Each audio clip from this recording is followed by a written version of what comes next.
자, 이재명 성남시장님 오셨습니다. 어서 오십시오. 네, 반갑습니다. 이재명입니다. 예. 거의 한 2년 정도 만에 나오시는 거예요.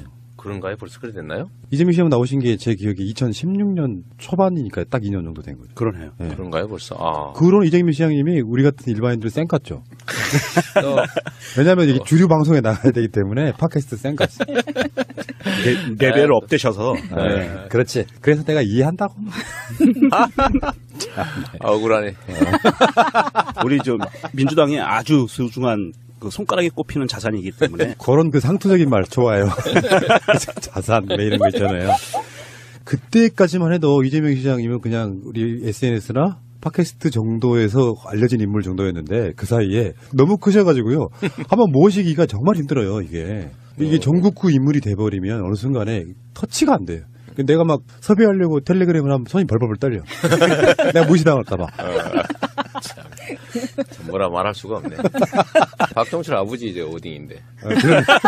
내 삼아 참아 할 말이 없대. 네, 그러니까요. 네. 대선 후에 첫 인터뷰인데요. 네. 다 알죠. 사실은 이제 전국구 스타가 되고 어떻게 지내는지 일거수일투족이. 심지어는 자택까지 카메라가 들어가서 뭐 예능했지 않습니까? 그렇죠. 예. 그런데 본인 말씀으로 인터뷰 오랜만에 하시는데 어떻게 지내셨는지 한번 좀 설명 좀 해주세요. 제가 그 새날 출연한 게 벌써 2년이 됐다니까 정말 세월이 정말 화살 같네 이런 생각이 드네요. 근데 2년 동안 저는 정말로 거의 뭐 순식간에 지난 것 같습니다. 특히 작년 이제 대선 전에 그 경선 국민의 재작년 여름 정도부터 되게 바빠졌던 것 같고요. 또 작년 2월 정도부터 본격적으로 경선이 시작됐고, 그리고 이제 4월 경선 끝나고 5월 이제 대선까지 뭐 그때도 사실은 뭐 신경 쓸 게 많지 않습니까? 저는 이제 공식적으로 못 나서지만 어쨌든 우리 문재인 정부 만들어야 되고 우리 민주당 승리해야 되니까 이제 거기 주력하고 그 끝나고 이제 잠깐 쉬려고 했는데 뜬금없이 방송 출연 얘기가 나와서 그것도 한 달 정도 버텼는데 결국은 하게 됐고, 그래서 그게 한 석 달 간 것 같아요. 그러니까 본인이 요구하신 게 아니고 방송 쪽에서 그 얘기를 좀 잠깐만 드리면 이 양반들이 경선 도중에 저를 쫓아다녔다 그래요. 우리 참모들한테 이제 경선 끝나면 이제 출연 좀 해주면 하는 게 어떻겠냐 제안을 했다 그러는 거예요. 근데 그래도 명색이 선수인데 너 지고 난 다음에 이거 하자. 이게 말이 좀 그렇잖아요. 그러니까 참모들은 저한테는 얘기 못하고 자기들끼리 검토를 했던가 봐요. 그러니까 그 제작진이 저 부부 진짜 재밌겠다 다녀보니까 뭐 사실 둘이 꼭 손잡고 다니고 그랬으니까 경선 때 계속 쫓아다녔대요. 경선장 뭐 토론회 장소 다 쫓아다녔다고 그러고 끝나고 나니까 저한테 제안을 했는데 제가 안 한다고 그랬죠. 미쳤냐. 그걸 24시간 48시간 카메라에 풀로 공개하고 방송이라고 하는 특성이 재밌기만 하면야 남들 뭐 그야말로 이렇게 여드름 짜는 장면도 낼 판인데 그렇잖아요. 그게 방송인데 너무 위험하다. 그래서 제가 안 했죠. 그런데 그쪽에 설득이 한 달 이상 뭐 또 계속 저한테 집요하게 얘기한 게 나한테 도움이 될 거다라는 거예요. 생각하는 거와는 다르게 제가 너무 일면만 보여진 게 있고 전체가 보여지면 오히려 우리 국민들의 공감도가 올라갈 거다. 이제 그 말을 처음에 내가 안 믿었는데 얘기를 듣다 보니까 좀 그럴듯해 보여서 그 꿰매 넘어간 거예요. 세뇌 당하셨구나. 세뇌 당한 거죠. 그래서 6월 정도부터 6월 말부터 촬영 시작해가지고 이제 9월달 석 달을 했는데 그 석 달이 정말로 힘들었어요. 정말로 힘들었어요. 안 봐도 보여요. 네, 제가 너무 잘 알죠. 그런 상황. 그렇죠. 저는 그런 정도인지 몰랐어. 그리고 이제 그 9월까지 휙 지나가 버린 거죠. 집안에 카메라가 곳곳에 있는 거는 한 수십 개 있는 거, 수십 개. 그러면은 촬영 안 하고 있을 때도 있어요? 아니면 24시간 돌리진 않을 거 아니에요? 잠잘 때는 꺼놓죠.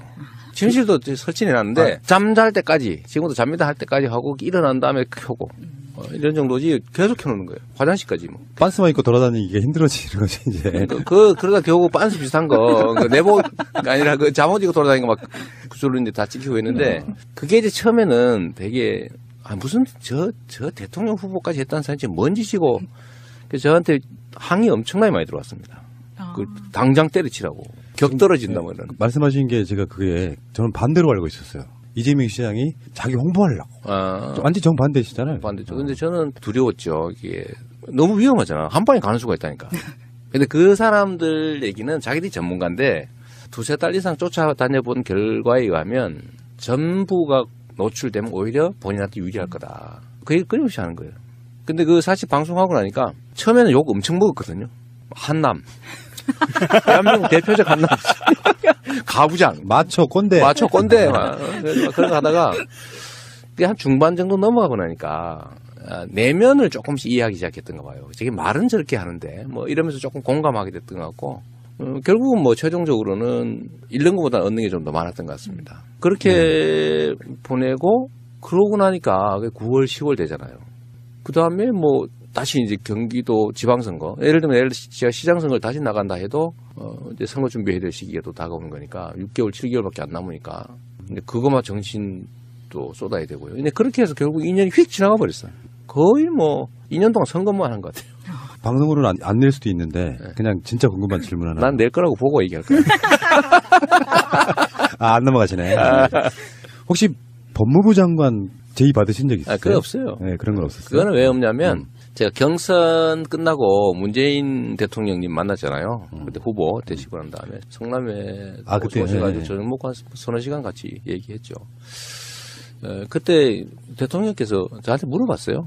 앞으로 뭐 할 거냐. 그때 말씀드린 게 임명직 공직은 안 한다. 내 성격이 안 맞다. 안 맞고 뭐 그거 가지고 저게 하자가 많으니까 안 했지 이런 얘기도 있긴 한데 뭐 전혀 틀린 말도 아니고 거기서 뭐 예를 들면 너 전에 딱지 몇 장 띄었지 뭐 전에 범칙금 낸 거 있지 뭐 너 욕했지 뭐 이런 말 있잖아. 거기다가 뭐 너 전과했지 너 음주운전을 왜 했어 뭐 이런 거 온갖 시끌렁한 거 막 그 뒤지고 하는 게 그거 말로 하냐. 그리고 저는 지휘받는 직위보다는 예를 들면 제가 총 책임을 질 수 있는 제가 완전하게 책임질 수 있는 영역 일들을 난 좋아한다. 그래서 의원보다는 제가 단체장 이런 걸 하는 거잖아요. 그래서 그 말씀 드렸고 임명직은 안 하니까 혹시라도 뭐 아니시겠지만 부담 가질 필요는 전혀 없습니다. 내가 그렇게 말씀드렸어요. 왜냐면 부담이 있을 수 있잖아. 네. 그래서 제가 깔끔하게 제가 미리 말씀드렸고 결국 저는 어딘가에 제 역할을 제 뜻대로 펼칠 수 있는 곳으로 가게 될 거다.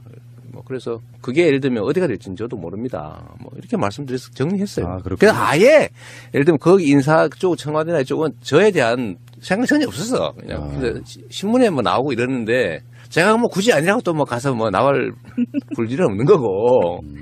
근데 아예 전혀 대상이 아니었습니다. 예, 알겠습니다. 지금까지 민주당 경선 중에 이렇게 깨끗하게 끝난 경우는 없어요. 왜 그러냐면 중간에 막 사퇴하고 탈당하고 뭐 그랬죠. 네. 근데 경선 자체는 굉장히 아름답게 끝난 건데 그 뒤끝이랄까 이런 것들이 남아 있는 분들이 아직도 있어요. 그렇죠. 네. 근데 문재인 대통령이 취임하고 잘하고 있지 않습니까? 이 상황에서 문득문득 이재명 시장의 SNS나 뭐 각종 인터뷰 같은 데 보면은 표현이 적절할지는 모르겠어요. 나도 몸빠가 됐다. 뭐 이런 식의 표현, 그런 뉘앙스로 말씀하신 적이 여러 번 있는 걸로 기억하거든요. 그 말씀하신 것처럼 대한민국 소위 이 민주개혁 진영의 경선이라고 하는 게 대개는 막 그냥 전쟁이었고 끝나고 나면 다 원수졌고 뭐 심지어 거의 다 뭐 분당 탈당 하고 그랬죠. 근데 이번에는 처음으로 이제 다 승복하고 또 최선을 다해 서로 돕고 뭐 그렇게 돼서 되게 만족도를 하지만 그 안에 또 뭐 사람이라고 하는 게 완벽하지 않으니까 또 부족한 점이 있죠.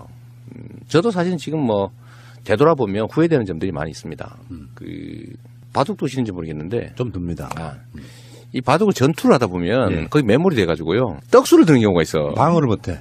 공격만 하다가. 공격만 하다가. 근데 전체 국면을 이렇게 좀 되돌아서 이렇게 멀리서 좀 반상을 바라봐야 되는데 점점 거기 이제 몰입되면 시야가 좁아지죠. 그러면 자기 입장에 매몰되게 돼요. 상대 입장을 점점 고려하지 않게 되는 거죠. 제가 그런 실수를 좀 한 측면이 있죠. 근데 시장님만 그러신 게 아니고 안희정 도지사도 술 먹고 막 SNS 날리고 그러시지 않았어요? 그러니까 그게 뭐 누가 표현으로는 뭐 대선 뽕이라고 하기도 하고 또 선거는 그런 측면들이 있는 거죠. 다 걸고 하는 거니까. 근데 그걸 또 그렇게 치열하게 안 하면 보는 사람 재미가 없어요. 제가 말씀드리지만 사실은 문재인 대통령님 측에서는 저한테 당대표 이런 거 나가지 말고 경선 나와달라고 부탁하셨다고요. 그러니까 그게 왜 그랬냐면 후보가 하나로 딱 고정돼 있으면 재미가 없잖아요. 대선 전에 한때 이재명 당대표 출마설이 있었지. 그때 제가 뭐 이거 자랑할 건 아니지만 다른 후보들 다 합친 것보다 지지율이 제가 높았단 말이에요. 최종 결과는 알 수 없지만 그래서 우리 참모진들이나 우리 주변에서는 고민을 많이 했죠, 사실은. 대표로 가느냐, 아니면 뭐 그냥 가느냐. 근데 당장 눈앞에 예를 들면 사실 큰 성과를 낼 수 있는 게 있으니까 또 대선도 중요하고요. 근데 그때 저한테 요청이 온 거예요. 그거보다 이게 낫지 않냐. 뭐 그러죠, 뭐. 물론 저도 이제 판단이 좀 오락가락 할 테니까 시장을 중도에 그만둬야 될 수도 있고 대표를 맡으면 말이죠. 오히려 그거보다는 제 개인적으로도 유의미한 결과를 낼 수 있다면 뭐 대선 경선에 참여하는 것도 낫겠다. 뭐 이 생각 일치해서 제가 이제 깔끔하게 접었는데 그럼에도 불구하고 막상 경선에 들어가니까 저는 제가 이길 거라는 생각을 한 건 아닌데 어느 순간에 혹시 이길지도 모르겠다. 이런 생각이 조금 드는 거예요. 그리고 제 혼자가 아니잖아요. 이제 주변에 이제 예를 들면 여기 그냥 박은 올인한 뭐 참모들도 있는 거고 예를 들면 조직도 있는 거고 사람들도 있는 거니까 그쪽에서는 뭐 현장에서는 치열하게 전투 벌어지고 저한테도 한쪽을 미는 측면도 있고 또 저도 혹시 이러다 이기는 거 아니야? 뭐 이런 약간의 지금 생각하면 불가능한 욕심이라고 그럴까? 뭐 이런 게 잠깐 생겨나기도 하고 해서 오버한 측면들이 있죠. 네. 근데 그게 미세하게 저는 미세하다고 생각하는데 이제 받아들이는 측에서는 상처 또는 뭐 배신감, 뭐 싸가지 없음, 뭐 이런 걸로 받아들여졌던 게 있는 것 같고 그게 저한테도 지금 부담이 되고 있는 거죠. 네. 부담이 되고 저한테도 결론적으로는 득보다 실이 더 큰 상황이 됐죠. 제가 분석 한번 해드릴까요? 간단하게. 제가 그 대선을 중립적으로 본 사람이기 때문에 일종의 이재명 시장께서는 개혁적 마인드, 진보 마인드. 이재명의 지점이 진보 쪽 표를 완곡하게 붙잡아두는 역할을 했어요. 민주당에서는. 그래서 왼쪽을 네. 심하게 커버한 측면이 있죠. 근데 그러다 보니까 양 날개로 나는 거하고 똑같은 개념으로 아직까지 젊은 이재명 시장은 관리자 마인드, 주류 마인드가 부족했던 부분이 있거든요. 근데 머릿속에 계속 노무현 대통령이 후보가 되던 것만 생각을 하니까 그런 게 안 보였던 거라고 생각해요. 그 당시 시점에서는. 뭐 그런 측면도 있긴 하고요. 근데 그게 좀 더 더하면 어쨌든 제 역할은 진보 개혁 진영 이쪽 소위 좌측 좌측을 확고하게 제가 확보하는 게 역할이었기 때문에 일종의 팀 플레이잖아요. 이러다가 제가 뭐 중앙 공격수가 될 수도 있지만 어쨌든 이 과정 자체가 하나의 팀 플레이인데 저는 왼쪽, 안지사는 이제 우측 이렇게 아주 정말로 일부러 만들려도 만들기 어려운 그런 사실 환경이 된 건데요. 그래서 저는 왼쪽 측면을 맡으니까 좀 왼쪽을 좀 심하게 한 측면이 있죠. 예를 들면 약간 더 과격하게. 그래야 왼쪽 확산 효과가 있거든요. 근데 그런 것 때문에 저한테 기대했던 사람들이 있죠.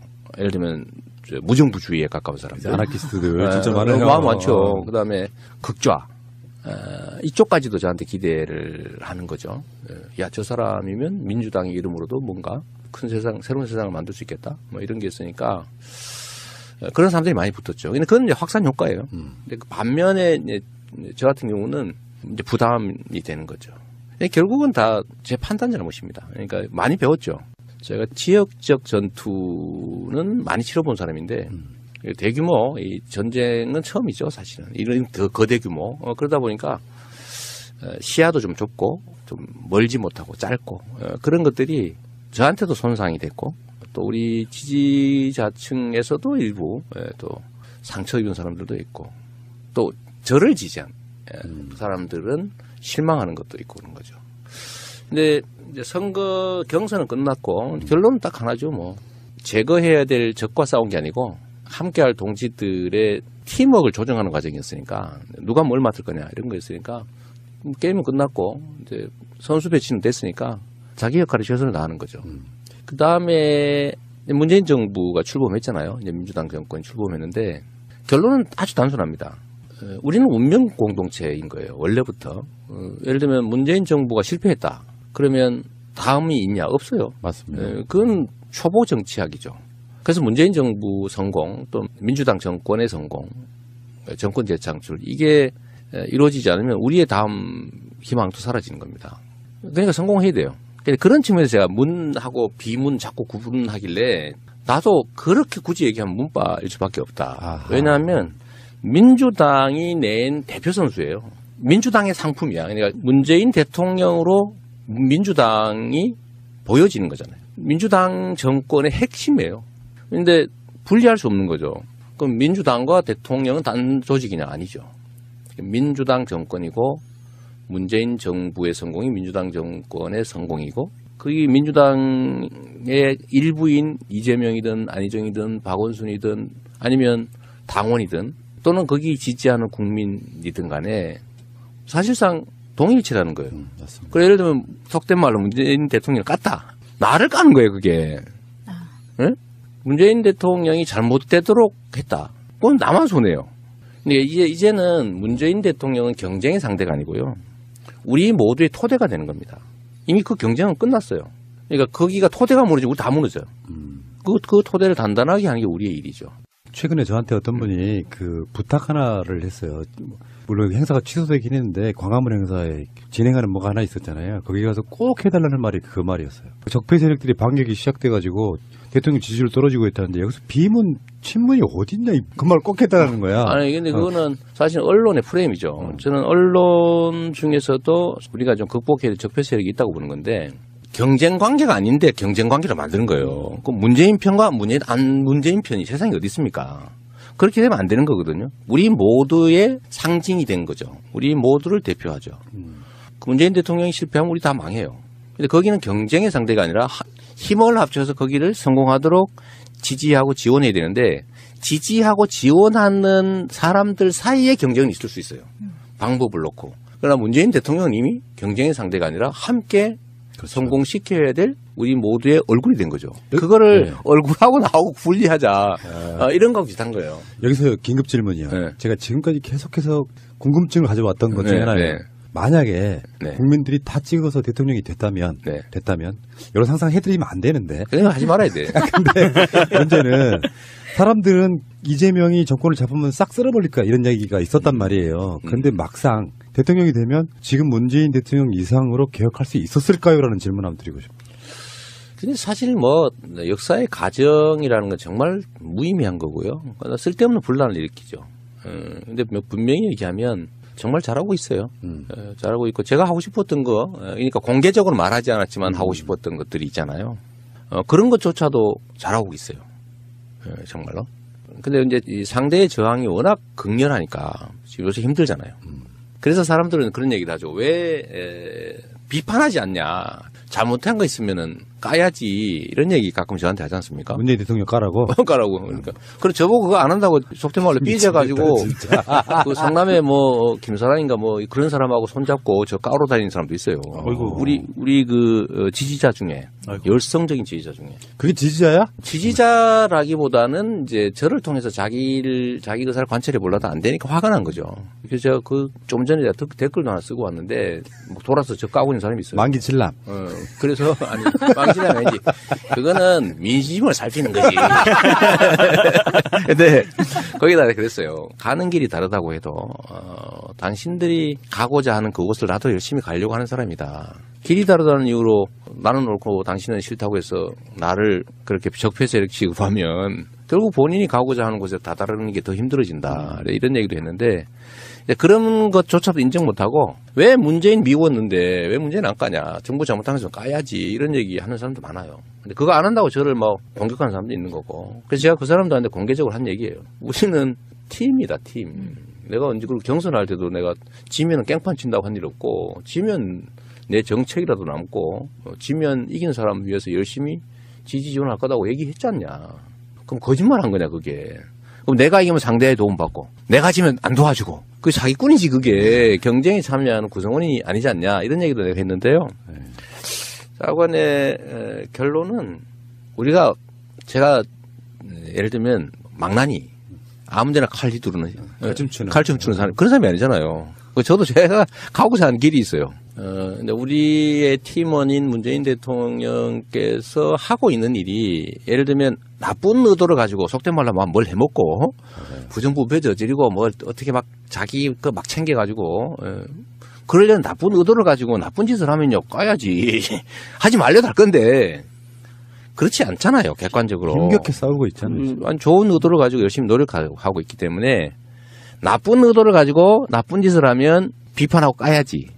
근데 좋은 의도를 가지고 잘하려고 그러는데 잘 안 되고 있으면 지원하고 격려해서 잘하게 해야 되는 거죠. 그래서 이게 매를 때릴 때도 두 종류가 있는 겁니다. 미워서 때리는 거하고 잘 되라고 때리는 게 있는 거죠. 그래서 그런 잘 되라고 좋은 의도를 가지고 할 때 격려하고 나쁜 의도를 갖고 할 때 혼을 내는 거잖아요. 이 정치도 다를 바가 없죠. 무조건 까라 이런 바보들. 제가 보면 바보라기보다는 악의적인데. 근데 그런 분들은 이재명 시장이 혹시나 그 자리에 올라가도 똑같이 깔 거예요. 반대가 몸에 배어 있는 분들. 글쎄 그럴 수도 있는데 그러니까 저보고 네가 했으면 더 잘하지 않았을까 이런 생각 얘기하는 사람들이 있는데 제가 그러지 말라고 그래요. 그거는 알 수 없는 일이고 지금 현재로 보면 맞는 말이 아닌 것 같더라고. 상상했던 것들 또는 그 이상을 하고 있어요. 그러니까 민주당 주류인 문재인 대통령이 저렇게 힘든데 이재명 시장이 올라갔으면 두 가지 방법밖에 없었을 거라고 생각해요. 하나는 진짜 더 큰 협치를 해야 되는 상황. 아니면 아예 법 무시하고 그냥 상당히 독재적인. 법을 무시하진 않죠. 그런 건 심각하니까. 그런 거였어요. 제가 했던 이야기 중에 하나가 이재명 시장이 올라간다고 해서 법을 지켜가면서 하려고 그러면 결국에는 문재인 대통령 스타일로 갈 수밖에 없을 거다라고 이야기했던 게 그런 부분이거든요. 그렇죠. 그러니까 지금까지 봐서는 정말 잘하고 있어요. 남북 관계 정말 어려운 거거든요. 지금 대한민국의 과제는 크게는 한 세 가지라고 보여지는데 하나는 나쁜 짓 한 사람 잡아내는 거예요. 죄진 사람 처벌하는 거. 그걸 적폐청산이라고 보통 부르지만 이 적폐청산은 현재 단계는 아주 낮은 단계에 적폐청산을 하고 있는 거거든요. 이게 뭐냐면 죄진에 대해서 처벌을 하는 거예요. 이건 적폐청산이라고 할 수도 없어요. 그냥 죄진 놈 처벌하는 거예요, 그냥. 근데 다음 단계 적폐청산은 예를 들면 부당한 구조를 개혁하는 거예요. 그 적폐거든요. 소수의 힘 있는 사람이 부당하게 다수로부터 이익을 탈취하는 거.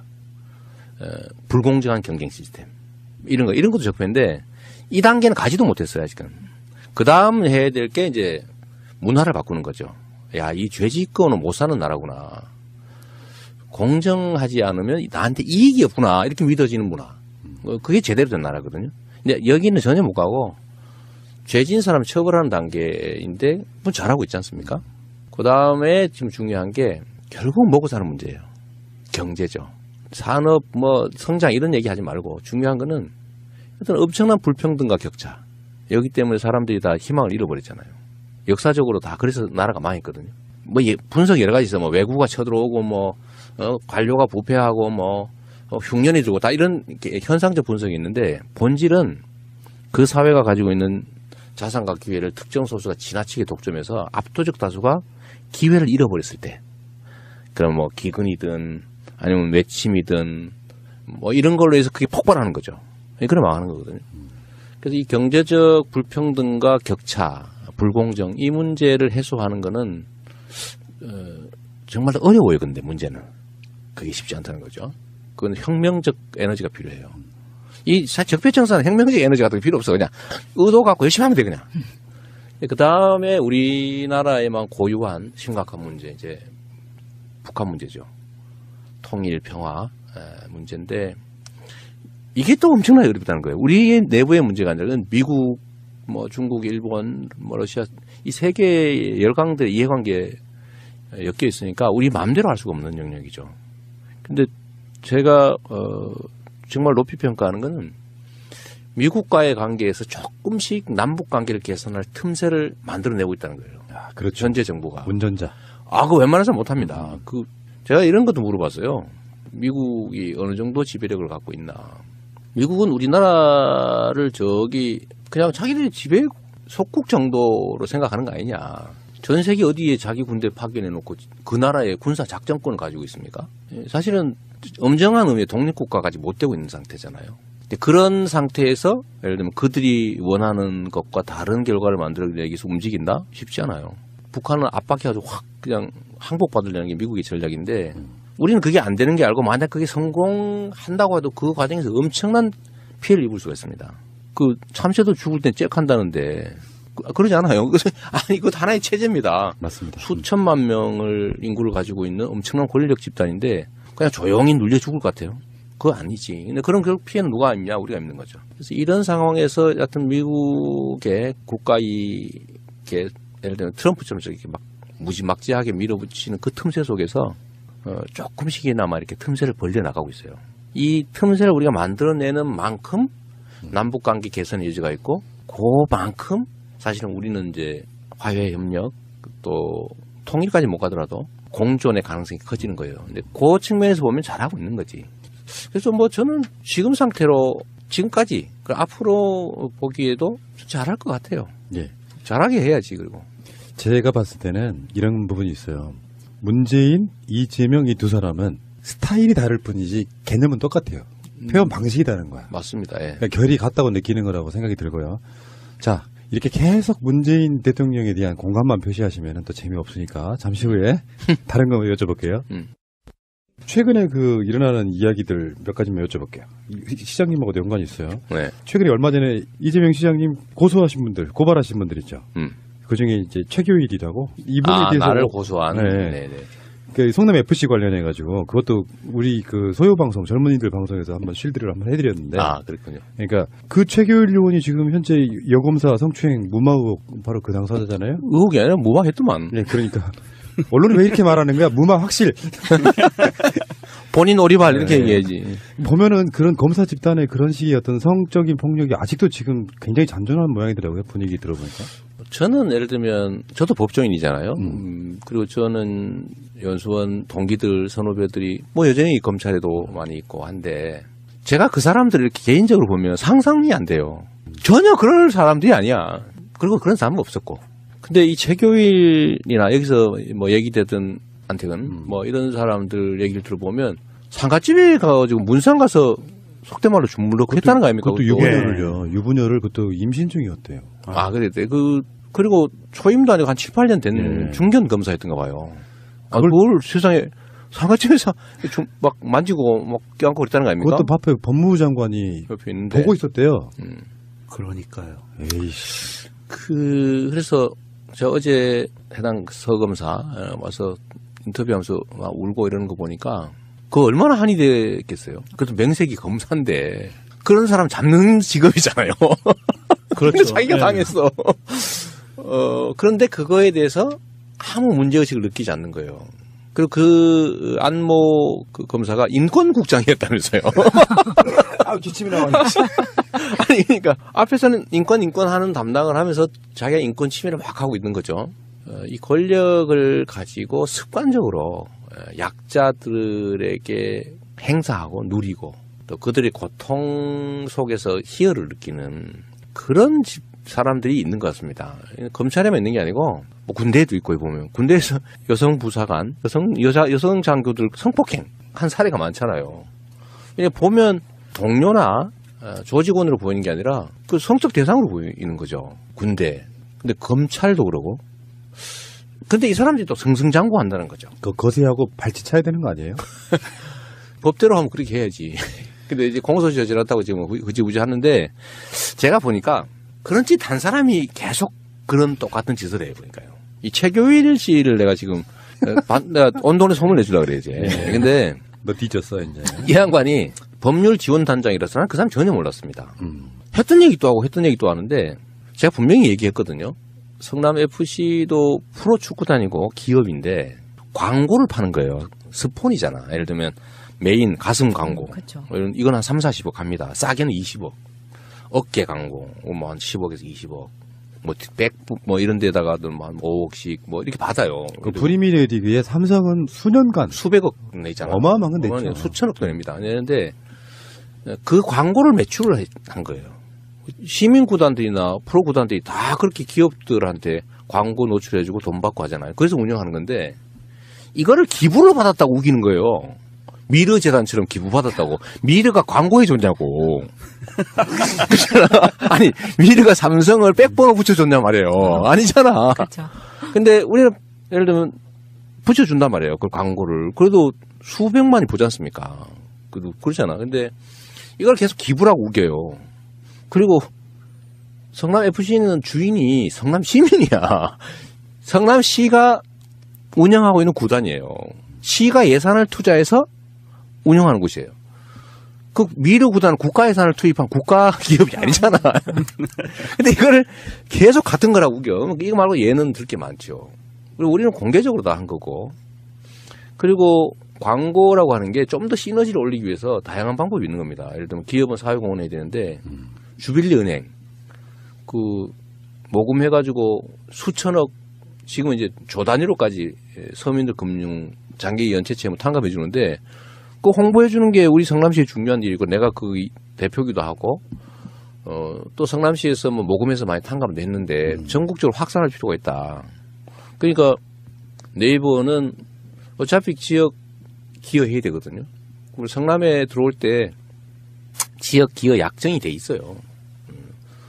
성남 시유지를 사서 들어왔거든, 거기가. 시유지를 반을 쪼개서 사고 거기에다가 일종의 혜택을 받고 들어온 기업이에요. 거기 정자역이요. 정자역이지. 그러니까 그때 협약서가 있습니다. 그 협약을 일부 이행하는 거죠. 근데 그런데 네이버는 좀 더 공익적인 일을 하고 싶은 거예요. 특정 구단을 후원하는 것보다는 좀 더 생생하다고 좀 그렇고 좀 더 이렇게 기업 이미지 제고에 도움이 되는. 근데 주빌리은행 좋잖아요. 수백만의 서민 장기 연체 채무자를 도와준다. 그리고 우리는 주빌리은행을 광고하는 거나 뭐 네이버를 광고하는 관계 없는데 서로 협약해서 주빌리를 해주면 더 좋잖아요. 그래서 3자가 합의한 거예요, 그거를. 이렇게 하자. 그러면 40억을 내는데 39억은 FC가 갖고 1억은 주빌리가 하는데 그렇다고 우리가 1억 받고 메인 광고를 해줄 수는 없잖아. 1억을 받고. 그러니까 이건 금액대로 메인으로 받은 거죠. 20억을 받은 거지. 그걸 또 3자 합의했다고 우리가 다 언론에 다 공개를 해서 이렇게 합의했습니다. 멋있다고. 우리가 그때 언론, 체육계 이런 데서 이야 정말 엄청난 새로운 모델이다. 그러고 칭찬하고 그랬다고. 그때는 새누리당이 가만히 있었어. 그때 만약에 문제가 있었으면 박근혜가 나를 가만뒀겠냐고요. 그렇죠.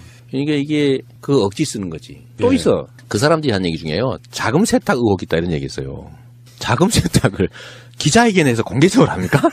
네, 여기서 이렇게 40억을 주고 그중에 39억을 우리가 받아가지고 이렇게 광고는 하고 이렇게 합니다. 이렇게 해서 자금 세탁하는 그 자금 세탁 개념에 해당이 안 되잖아요. 그게 세탁은 몰래 하는 거지. 숨기는 거잖아요. 같은 이슈인데 이명박은 그런 거 잘하잖아요. 그리고 몰래 하죠, 몰래. 우리는 그건 또 하나 있어요. 건축 허가를 내준 대가로 해준 거 아니냐 이런 얘기해요. 이건 내가 아직 공개적으로 얘기 안 한 얘기인데 네이버가 절반의 땅을 사서 입주를 하고 난 3,000평 남아있는 시유지가 또 있습니다. 근데 그 시유지가 못 쓰고 있는 거예요.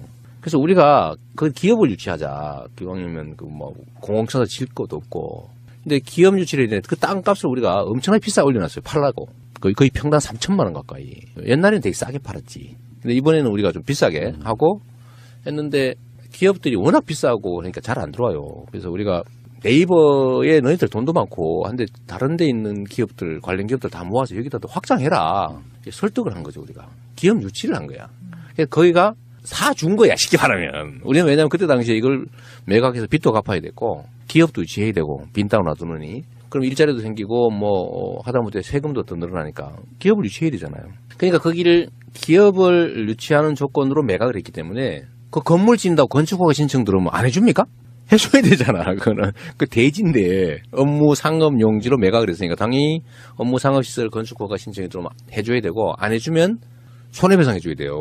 그러니까 법률적으로 보면 광고를 안 해줘도 허가는 무조건 해줘야 돼. 이게 어떻게 광고를 해주는 조건으로 허가를 해줬다는 말을 할 수가 있습니까? 근데 이거를 문제는 무식한 국회의원이 했으면 이해해. 무식한 국회의원이 했으면. 그런데 홍준표 변호사잖아. 경남FC 구단주였잖아. 아, 그러네, 진짜. 그러네. 아니 본인도 경남FC 후원 거기는 광고도 아니고 후원 그러니까 공짜로 받는 후원 5억 받았다 3억 받았다 이 맨날 언론에다 사진 찍어서 광고하고 그랬거든요. 근데 우리는 그런 거 한 일 없어.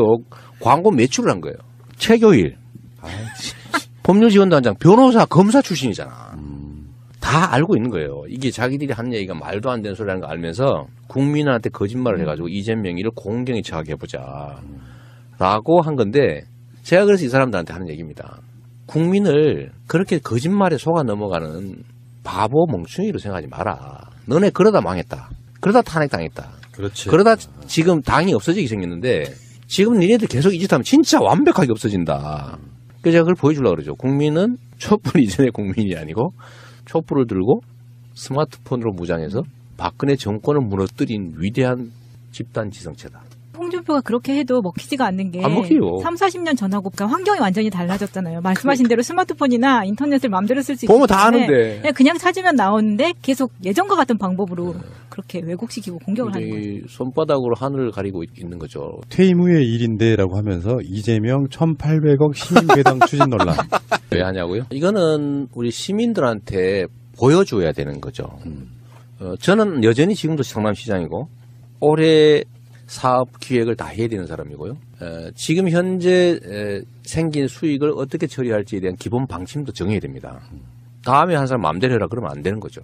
이거는 5,500억은 사실 제가 시장이 안 됐으면 그냥 민간인하고 정치꾼들 몇씩 나눠 먹었을 거예요.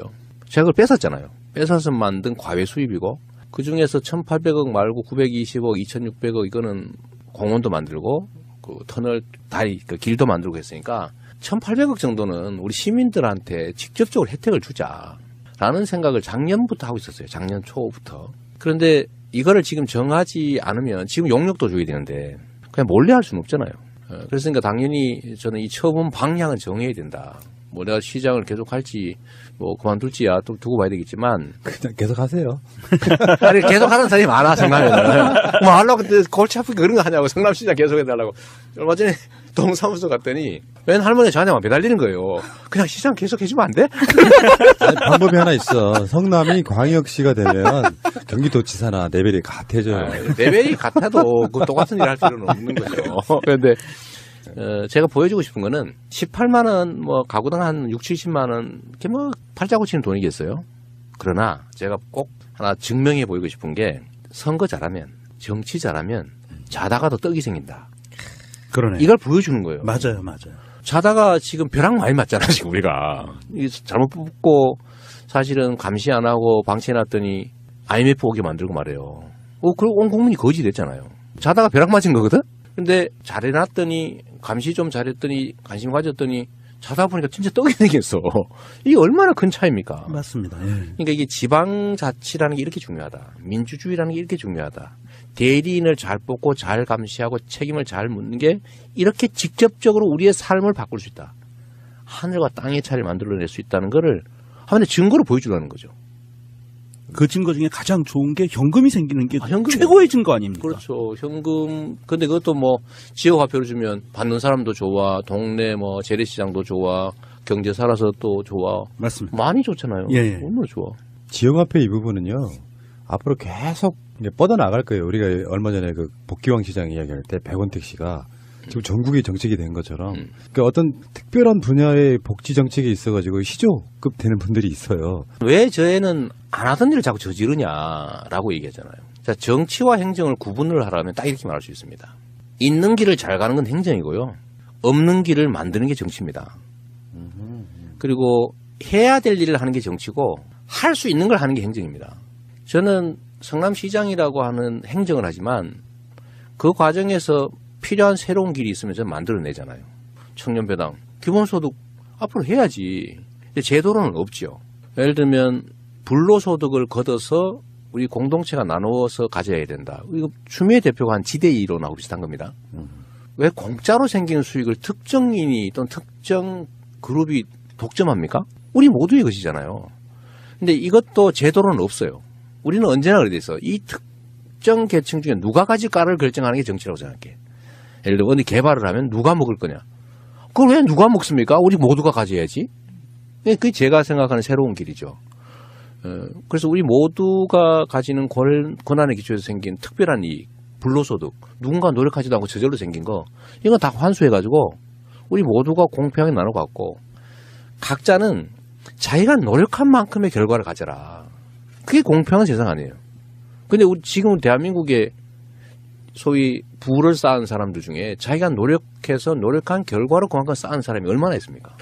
다 부동산 투기, 특혜, 노동착취 이런 걸로 남의 거 뺏은 거잖아요. 우리 모두의 것을 뺏거나 다른 사람의 것을 뺏거나 약자의 것을 뺏어서 다 부를 만들었지. 지가 노력해서 지 노력이 그것만으로 그렇게 만든 사람이 얼마나 됩니까? 그러니까 이거를 과거에 없었다고 해서 없앨 게 아니고 해야 되는 길이니까. 불평등과 격차를 해소하는 일은 정말로 중요한 우리 인류의 과제입니다. 시대의 과제도 아니고. 이 인류의 과제를 성남만이 아니고 지금 다보스 포럼이나 예를 들면 국제기구들도 관심 갖잖아요. 이제는 드디어 불평등 요소가 진짜 심각한 인류의 과제다. 예, 우리도 필요하니까 길을 만드는 거예요. 그게 청년 배당이고 그게 저는 시민 배당이죠. 예를 들면 경기도도 경기도민 배당하고 국가는 국민 배당을 하면 드디어 기본소득의 나라가 되는 거지. 경기도 얘기 나와서 그런데요. 요즘에 그 남경필 지사와의 브로맨스가 대단하시대요. 두 사람만 마치 선거에 출마할 것처럼 지금 압도적으로 구도를 만들어 놓고 있는데 남경필 지사하고 그러다 사랑에 빠지시겠어요? 점점 사랑하게 되는 것 같긴 해요. 재밌었던 게 그 동상이몽 출연하실 때 네. 남경필 지사한테 물었어요. 왜 출마 안 하시냐고. 나는 같이 나갈 사람이 없다고. 그러니까 서로 막 미워하다가 어느 날 갑자기 보면 굉장히 친해져 있는 게 느껴지는데. 거기는 저 불타는 청춘 나가려고 그랬잖아. 아 그러네. 진짜 싱글들 거기 그거지. 어. 아니, 그거 나가려고 실제 진짜로요? 했다가 어. 촬영 이틀 전에 사고가 나서 아들? 네. 아 그렇군요. 본인이 그러시더라고. 하여튼 저는 남경필 지사하고 일부러 만든 거는 아닌데 뭐 그렇게 된 측면이 있어요. 그리고 또 그걸 즐기는 면도 있죠. 그렇죠. 예, 근데 그게 억지로 만든 건 또 아니고 대중들의 관심이 거기 있으니까요. 예를 들면 현역 광역자치단체장 중에 박 시장 빼고 야권 중에서 제일 인기 좋은 사람입니다. 맞잖아.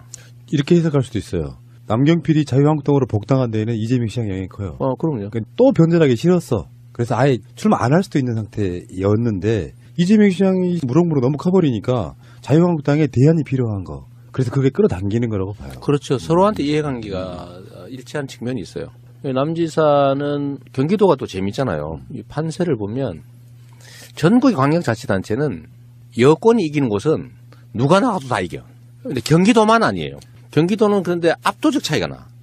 예를 들어 후보가 누구냐에 따라서 그 여론조사 결과가 천지 차이가 나버립니다. 그러니까 양자구도일 때는 완전히 뒤집히고요. 사자구도일 때는 예를 들면 뭐 심상정이 1등하기도 하고 막 그래요. 그게 뭐냐면 남지사가 세다는 얘기입니다. 아 지금 샤이가 많이 있다는 뜻인가요 또? 샤이도 샤이인데 남지사의 시정 지지율, 도정 지지율이요 60% 여전히 60% 가까이 됩니다. 앞뒤 왔다 갔다 하죠. 야당 중에서 이만한 지지율을 확보한 데가 없어요. 그러니까 여기는 누가 그런 얘기하죠. 이거 제 자랑 같아 좀 말하기 좀 그런데 이재명이가 경기도 나온다 그래서 저기는 망했다. 아니면 무조건 이기는 건데. 남경필. 네. 아. 그런 얘기가 있는 거예요. 근데 그거 얘기 아까 맞는 거죠. 바른당에서도 무조건 1등이었던 거예요. 근데 제가 이제 후보로 서울시로 혹시 가는 기대를 했는지도 모르겠는데 저는 그건 안 한다고 했으니까. 이렇게 하니까 1대1 구도를 안 만들면 가능성이 없어지는 거죠. 전혀 안 보이니까 결국 복당했다고 보이시고. 제가 경기도의 뭐 선거 결과를 얘기하긴 좀 그런데 하여튼 경기도가 좀 특수합니다. 인구도 워낙 많은 데다가 1350만이죠. 대한민국의 4분의 1인데 여기가 정말 특이해요. 사람 따라 왔다 갔다 해요. 후보의 당 따라 결론이 나지 않아요. 그 1월달 여론조사 결과 그렇잖아요. 거기에 남경필 지사의 사실 경쟁력이 숨어 있는 겁니다. 그리고 저는 뭐 남지사하고 이제 1대1로 이렇게 뭐 왜냐하면 이제 방송이나 이런 데는 그 시청률이 잘 나오는가 봐. 방송하는 사람들 입장에서 봐도 네.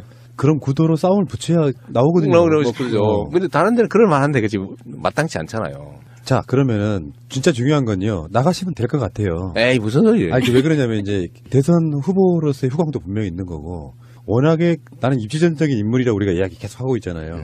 기초단체장이 대선 후보 되는 경우는 정말 드문 경우잖아요. 없지 처음이죠. 앞으로도 없을지도 모르는데 그 정도로 자기의 어떤 내공이랄까 이런 거를 보여주신 분 입장에서 진짜 중요한 건 내부 경선일 수도 있다. 그렇지 않습니까? 네, 그렇죠. 근데 민주당 주류의 어떤 지원을 받을 수 있느냐라든지 지금 민주당의 당원이 한 160만 된다고 하는데 그 당심을 어떻게 얻느냐라든지 여러 가지 문제 속에서 1번 타자로 나오신 전해철 의원은 내부 경선은 내가 더 통과할 자신 있다 이렇게 말씀을 하시거든요. 뭐 그럴 수도 있죠. 네. 그럴 수도 있고 경선이란 낙관할 일은 아니에요. 그 양기대 시장 또 전해철 의원 또 훌륭한 분들이잖아요. 그런데 저는 그런 건 이제 고려할 필요가 있어요. 선거는 이겨야죠. 선거는 일단 그게 중요하고 내부 경쟁도 예를 들어 당원이 100만 명 그러니까 권리당원 100만 명 이렇게 얘기하는데 경기도만 해도 아마 18만 명 뭐 이렇게 얘기하는 것 같아요. 권리당원이 18만 명 전원투표 시킬 거거든요. ARS 투표 뭐 이러고 당원 중심 정당인데 투표권 안 주면 안 되죠.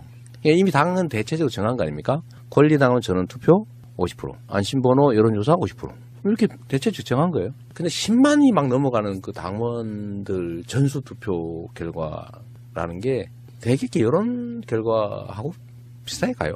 몇천 명도 아니고 10만 명 뭐 이렇게 되면 결국은 이제 국민들이든 당원이든 민주당을 지지하는 사람들, 이 사람들이 주축일 텐데 이 사람들은 20년 만에 처음 온 기회잖아요.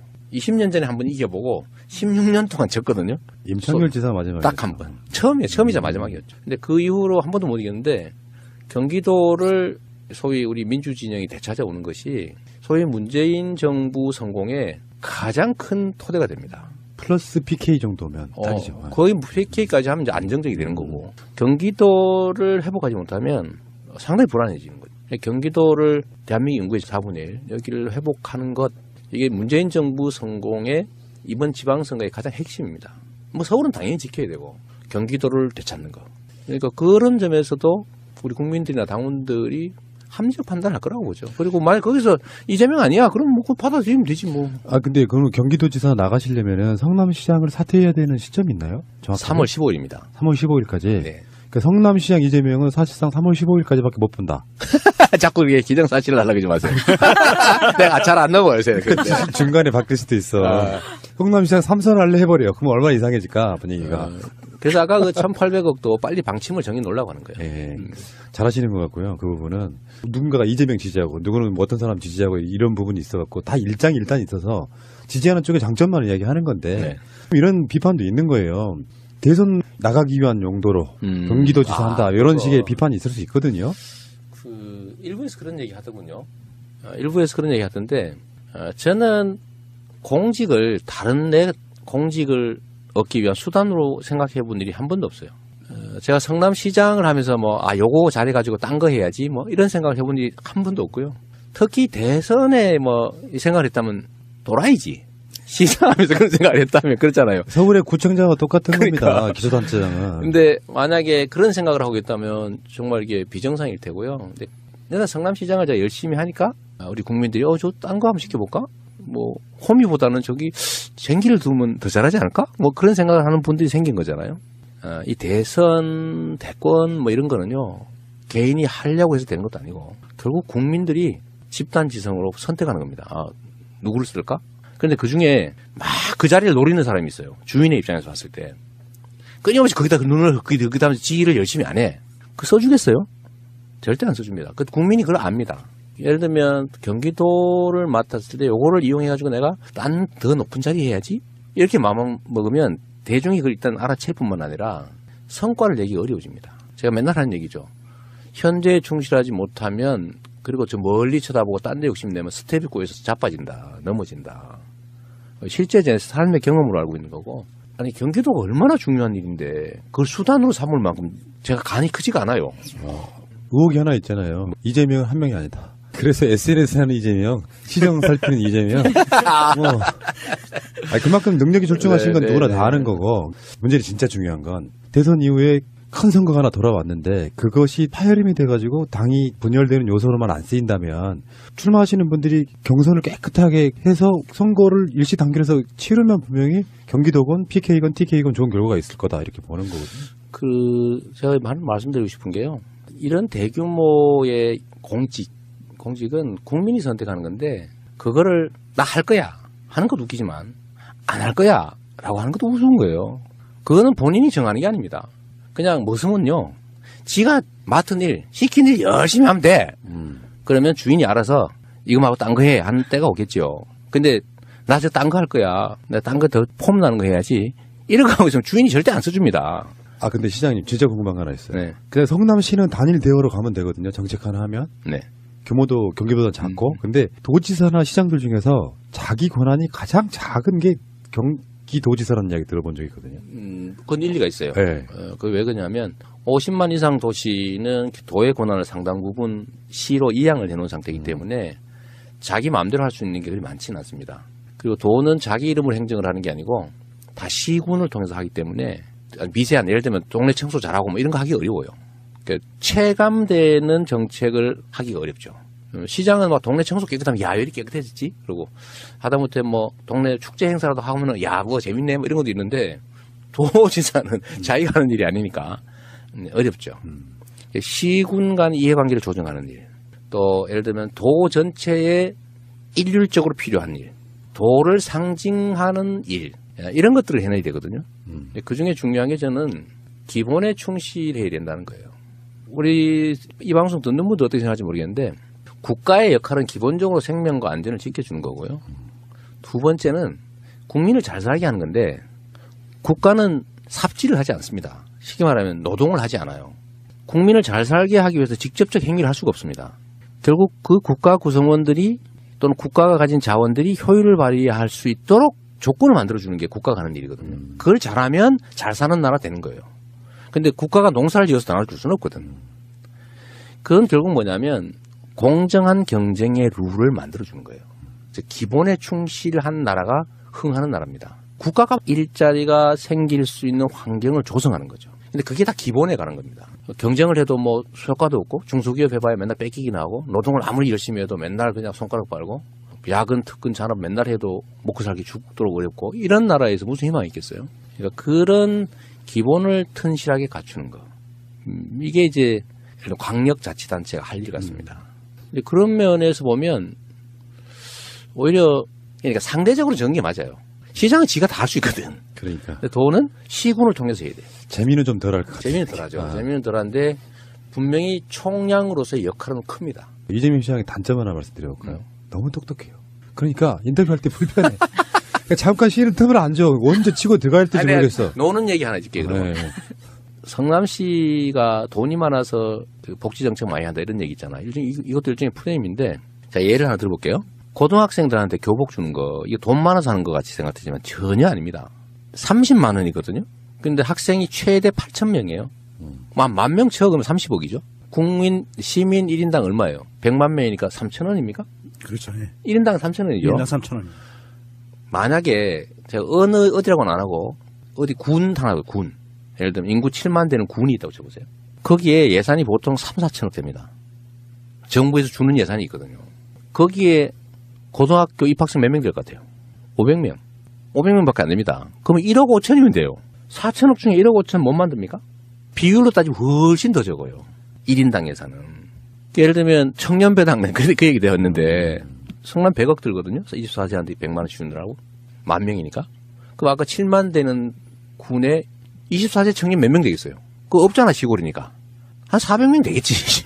그럼 4억이 4억. 4천억 중에 4억 얼마입니까? 0.1%입니다. 그럼 산후조리비 우리 50만 원씩 주는데 성남이 한 8,000명 정도 하니까 40억 좀 들죠.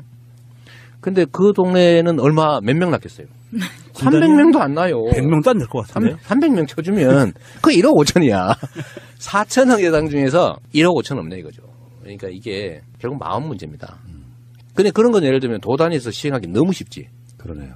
도에서 예를 들면 예산 부담 절반 해주고 시군이 절반 하라 그러면 그럼 거의 예산 안 들고 하는 거죠. 생각보다 복지 정책이 돈등이 아닙니다. 세력으로만 봐도 경기도라고 하는 상징적 서울을 둘러싸고 있는 뭐 최근에 남경필 지사가 뭐 서울하고 경기도를 한몸으로 묶는 뭐 정책 이런 것도 제안하고 있던데. 근데 그 진짜 그 얘기도 안 해야 돼. 네. 광역 서울도로 경기도를 서울에 편입하자 그거 아닙니까? 근데 첫째로는 경기도의 자긍심에 관한 문제입니다. 경기도는 경기도 이름을 쓴 지가 1000년이에요. 1000년 고도입니다. 올해가 정명천년, 그러니까 경기도 이름 지은 1000년이 됐네요. 네? 경기도 생긴 지 1000년이라고 쉽게 말하면 새로운 1000년을 시작해야 되는데 서울로 편입을 하자니 없애버리죠. 서울을 경기도로 편입해야지. 그래서 생각을 해도 그렇게 해야 되는 거죠. 경기도의 가장 심각한 문제는 정체성 부족입니다. 사람들이 경기도민이라고 생각하지 않아요. 서울 시민 아닌 사람 이렇게 생각해. 서울 시민이 아닌 성남 시민 이렇게 생각하는 거죠. 근데 이걸 경기도민으로 생각하게 해줘야 됩니다. 이게 지역 정체성이에요. 자긍심이죠. 그래서 그런 측면에서 완전히 반대로 가는 거고 경기도의 규제를 완화하자. 규제 완화의 방법으로 서울 광역도 얘기를 한 건데요. 그렇죠. 서울은 규제가 없냐? 아닙니다.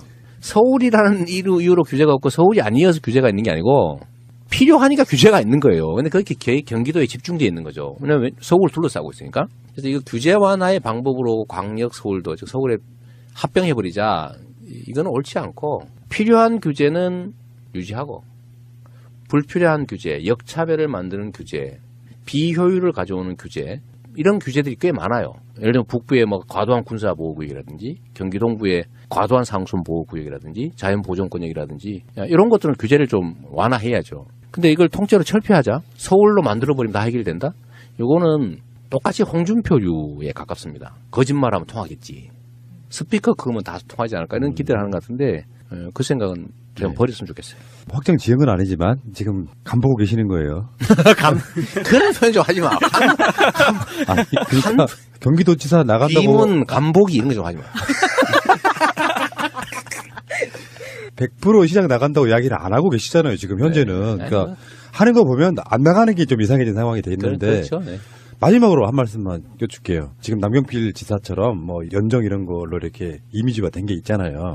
내가 경기도지사가 되면 이거 하나만큼은 꼭 하고 싶다 하는 거. 사람들은 돈을 많이 벌기를 원하는 게 아니고요. 잘 살기를 바라는 겁니다.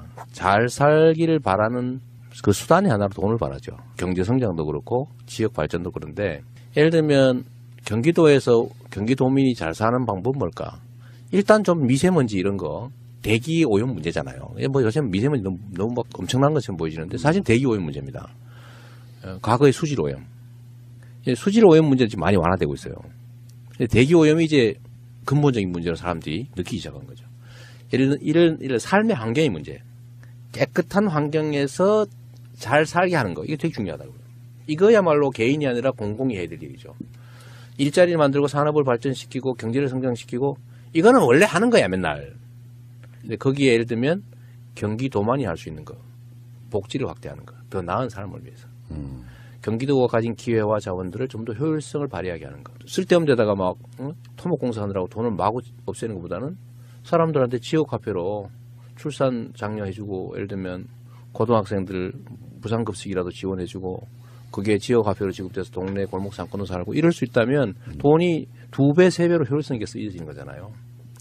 그런 경기도가 가진 또는 그 지역이 가진 자원과 기회가 효율적으로 잘 쓰여지게 하는 거.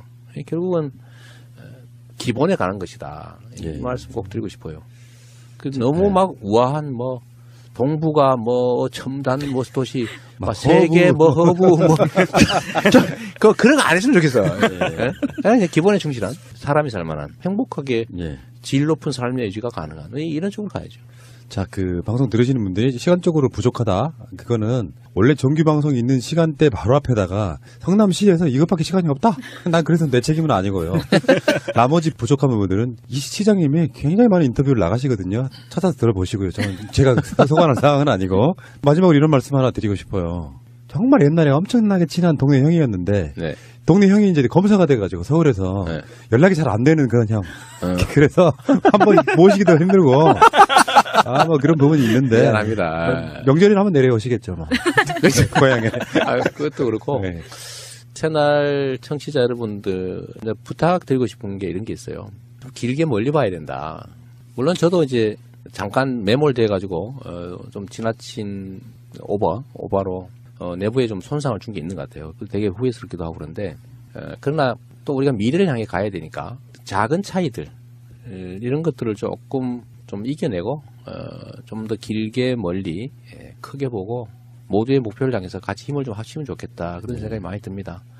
우리 사회가 과거보다 돈이 없는 것도 아니고 기술이 부족한 것도 아니고 사람들이 교육을 덜 받은 것도 아니고 분명히 기회 요인이 더 많은 사회예요. 과거에 비해서. 그런데 과거보다도 더 많은 사람들이 더 좌절하고 있거든요. 이유는 단순합니다. 이 우리가 가진 역량과 기회들을 특정 소수가 과도하게 많이 가지고 있고 경쟁의 룰이 매우 불공정하고 또 거기서 생긴 엄청난 격차들이 사람들로 하여금 아예 희망을 잃게 하잖아요. 근데 이런 사회를 극복하려면 엄청난 에너지가 필요합니다. 우리가 촛불을 들고 박근혜 정권을 내쫓을 때 얼마나 많은 에너지가 소요됐어요. 그러니까 앞으로 우리가 해야 될 격차를 해소하고 공정한 사회로 합리적인 사회로 만드는 일도 엄청난 에너지가 필요합니다. 그런데 좋은 측면과 나쁜 측면이 있죠. 좋은 측면은 우리가 한번 이겨봤다는 거예요. 총칼을 들지 않고도 촛불만 들고도 거대한 적폐 세력의 머리를 우리가 떼어냈잖아요. 이제 몸통이 남아있어 파내야 되지만 그런 측면에서 우리는 승리의 경험이 있는 거예요. 앞으로도 우리가 의지를 갖고 함께 행동하면 만들 수 있다. 이런 희망이 있는 거고 또 하나는 이런 엄청난 에너지가 투여되지 않으면 바뀌지 않는다는 거예요. 지금 바로 반격하고 있잖아요. 저 사람들 신났다고 지금 도망가다가 지금 되돌아서 막 반격하고 있어요. 제가 이럴 때 우리가 어떤 태도를 취해야 되느냐. 우리가 단결해야죠. 전투는 끝나지 않았어요. 아직도 싸움은 끝나지 않아서 계속 싸워야 되는데 거기서 제일 중요한 요소는 우리의 단결이죠. 힘을 모으는 거예요. 서로 믿어주는 거죠. 그리고 적에 대해서 상대에 대해서 두려워하지 말아야 됩니다. 저는 홍준표나 뭐 최교일이나 이 사람들이 쏘는 총을 물총이라고 생각해요. 물총인데 맞아도 아무것도 아니야 사실은. 맞닥뜨리면. 근데 그걸 두려워하잖아요. 저거 맞으면 우리 죽는지도 모른다. 이 생각을 하고 피하지 않습니까? 저게 엄청난 무기가 되는 거예요. 그렇죠. 공포심. 네, 공포심이죠. 그래서 이 상대의 저항이라고 하는 게 실제로는 별거 아니다. 왜냐하면 그게 진리에도 어긋나고 상식에도 어긋나고 정의에도 어긋나는 잘못된 거니까. 그런데 왜 그들이 힘을 얻냐? 우리가 외면하기 때문이죠. 두려워하기 때문에 그런 거예요. 그래서 우리가 두려워하지 않고 외면하지 않고 우리가 힘을 합쳐서 맞닥뜨려서 대응하면 우리가 원하는 나라, 저는 그 나라에 갈 수 있다고 봐요. 제가 말하는 나라, 정치적으로 보면 지금은 부패하고 무능하고 부정의한 집단하고 좀 그래도 정상적인 좀 생활이 가능한 사회 만들자고 하는 이 상식적인 집단의 투쟁 단계라고 봅니다. 근데 그 사람들이 보수라고 그러고 우리는 진보로 몰리잖아요. 저는 몰린다고 보거든요. 우리 진보 아니에요. 우리 예를 들면 민주당 정도는 대개 중도 보수 정도라고 봐야 되는데 이제 저 사람들, 가짜 보수들, 적폐 세력들이 완전히 청산되고 나면 그 다음에 새로운 장이 열리죠. 소위 제대로 된 보수, 정상적 보수, 제대로 된 진보 진영이 경쟁하는 관계가 올 겁니다. 그럴 때는 과거에는 쟤네들은 나쁜 길로, 나쁜 쪽으로 가자고 했고 우리는 좋은 쪽으로 가자고 하니까 타협의 여지가 없어요. 싸워야 돼. 나쁜 쪽으로 안 가려면. 그런데 우리가 앞으로는 다 좋은 쪽으로 가자는데 이 길을 통해서 좋은 쪽으로 길을 갈 거냐 저 길을 통해서 좋은 쪽으로 갈 거냐의 경쟁 관계라면 사실 어디를 가도 상관없습니다. 그럴 때는 그야말로 대화가 가능하죠. 그게 합리적 경쟁 사회죠. 그래서 민주당 정도가 제대로 된 보수의 영역을 맡고 정의당이나 뭐 예를 들면 노동당이든 뭐 녹색당이든 이런 쪽들이 진보 영역을 맡아서 그 두 가지가 제대로 경쟁을 하면 나라가 비로소 정상적인 상태가 돼요. 제가 꿈꾸는 대한민국의 짧은 미래는 이런 겁니다. 그게 이번 지방선거, 다음 총선, 그 다음에 거기에 연동되어 있는 다음 대선이죠. 예. 다음 총선과 대선은 사실 연동되어 있습니다. 그리고 지방선거도 다음 지방선거도 똑같죠. 사실 운명은 이번이 아니고 다음 총선입니다. 다음 총선과 대선에서 나라의 운명이 결정나겠죠.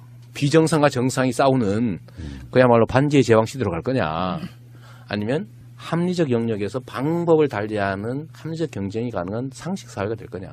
그 운명이 결정나는 다음 총선 대선입니다. 첫 번째가 이제 이번 지방선거니까 자신감 갖고 서로 믿어주고 손잡고 같이 가면 좋겠다. 그 말씀 꼭 드리고 싶어요. 시장님 이야기를 들으면 이런 생각이 들어요. 아까 농담처럼 적폐가 뭐냐면은 너무 똑똑해. 어느 정도 머리에 그냥 개념만 갖추고 적당하게 이렇게 해야 되는데 너무 똑똑해요. 이게 이재명 시장이 버려야 될 가장 최고의 적폐입니다. 너무 똑똑해. 아니 그 대한민국 이 똑똑한 유권자들의 위임을 받아서 시정, 도정, 국정을 펼쳐나가려면 똑똑하지 않으면 안 돼요. 하긴 뭐 똑똑한 머리 딴 나쁜 데 쓰는 것보다 나. 그렇습니다. 그렇죠. 예, 정리할게요. 추운 겨울 눈 내리는 날 좀 시간이 좀 부족하긴 해요. 보통 인터뷰 같으면 한 2-3시간 할 텐데 딱 이 시간밖에 없다고 잡아주면 내가 뭐 방법이 없는 상태 아니겠습니까? 네. 어쨌건 시장님과의 오랜만에 만남 정말 즐거웠고요. 네. 가끔씩 명절에 내려오세요. 그렇게요? 그럼 명절에 좀 놀러 와. 알겠습니다. 성남으로 오면 네. 촬영도 쉽고 방송 철비도 다 있는데 말이에요. 그러네. 그럼 출장 한번 갈게요. 알겠습니다. 감사드리고요. 다음에 또 뵙겠습니다. 고맙습니다. 네, 감사합니다. 새해 복 많이 받으세요. 예. 까지만 여쭤볼게요. 시장님하고도 연관이 있어요. 네. 최근에 얼마 전에 이재명 시장님 고소하신 분들, 고발하신 분들 있죠. 그 중에 이제 최교일이라고 이분에 대해서 나를 고소한. 네. 그 성남 FC 관련해가지고 그것도 우리 그 소요 방송 젊은이들 방송에서 한번 실드를 한번 해드렸는데. 그렇군요. 그러니까 그 최교일 의원이 지금 현재 여검사 성추행 무마 의혹 바로 그 당사자잖아요. 의혹이 아니라 무마했더만. 네, 그러니까 언론이 왜 이렇게 말하는 거야? 무마 확실. 본인 오리발 이렇게 얘기해야지. 보면은 그런 검사 집단의 그런 식의 어떤 성적인 폭력이 아직도 지금 굉장히 잔존한 모양이더라고요. 분위기 들어보니까. 저는 예를 들면 저도 법조인이잖아요. 그리고 저는 연수원 동기들 선후배들이 뭐 여전히 검찰에도 많이 있고 한데 제가 그 사람들을 이렇게 개인적으로 보면 상상이 안 돼요. 전혀 그럴 사람들이 아니야. 그리고 그런 사람은 없었고. 근데 이 최교일이나 여기서 뭐 얘기되던 안택은 뭐 이런 사람들 얘기를 들어보면 상가집에 가가지고 문상 가서 속된 말로 주물럭 했다는 거 아닙니까? 그것도 유부녀를요. 유부녀를 그것도 임신 중이었대요. 아, 그랬대. 그리고 초임도 아니고 한 7, 8년 된 예. 중견 검사였던가 봐요. 아, 그걸 세상에 상가집에서 막 만지고 막 껴안고 그랬다는 거 아닙니까? 그것도 앞에 법무부 장관이 옆에 있는데. 보고 있었대요. 그러니까요. 에이씨. 그래서 저 어제 해당 서검사 와서 인터뷰하면서 막 울고 이러는 거 보니까 그거 얼마나 한이 됐겠어요. 그래도 명색이 검사인데 그런 사람 잡는 직업이잖아요. 그런데 자기가 네. 당했어. 그런데 그거에 대해서 아무 문제의식을 느끼지 않는 거예요. 그리고 그 안모 그 검사가 인권국장이었다면서요. 아, 기침이 나와. 아니, 그러니까 앞에서는 인권 하는 담당을 하면서 자기가 인권 침해를 막 하고 있는 거죠. 이 권력을 가지고 습관적으로 약자들에게 행사하고 누리고 또 그들의 고통 속에서 희열을 느끼는 그런 사람들이 있는 것 같습니다. 검찰에만 있는 게 아니고 뭐 군대에도 있고 보면 군대에서 여성 부사관, 여성 장교들 성폭행 한 사례가 많잖아요. 보면 동료나 조직원으로 보이는 게 아니라 그 성적 대상으로 보이는 거죠. 군대. 근데 검찰도 그러고. 근데 이 사람들이 또 승승장구한다는 거죠. 그 거세하고 발치 차야 되는 거 아니에요? 법대로 하면 그렇게 해야지. 근데 이제 공소시 저질렀다고 지금 흐지부지 하는데 제가 보니까 그런 짓 한 사람이 계속 그런 똑같은 짓을 해요. 보니까요. 이 최교일 씨를 내가 지금 내가 온돈에 소문을 내주려고 그래, 이제. 근데 너 뒤졌어, 이제. 이 양반이 법률 지원 단장이라서 난 그 사람 전혀 몰랐습니다. 했던 얘기도 하고 했던 얘기도 하는데 제가 분명히 얘기했거든요. 성남 FC도 프로 축구단이고 기업인데 광고를 파는 거예요. 스폰이잖아. 예를 들면 메인 가슴 광고. 그렇죠. 이건 한 3, 40억 갑니다. 싸게는 20억. 어깨 광고. 뭐 한 10억에서 20억. 뭐 백북 뭐 이런 데다가도 뭐 한 5억씩 뭐 이렇게 받아요. 그 프리미어 리그에 삼성은 수년간 수백억 내잖아. 어마어마한 건 냈죠. 수천억 도 냅니다. 내는데 그 광고를 매출을 한 거예요. 시민 구단들이나 프로 구단들이 다 그렇게 기업들한테 광고 노출해주고 돈 받고 하잖아요. 그래서 운영하는 건데 이거를 기부를 받았다고 우기는 거예요. 미르 재단처럼 기부 받았다고. 미르가 광고해 줬냐고. 아니 미르가 삼성을 백번호 붙여줬냐 말이에요. 아니잖아. 그렇죠.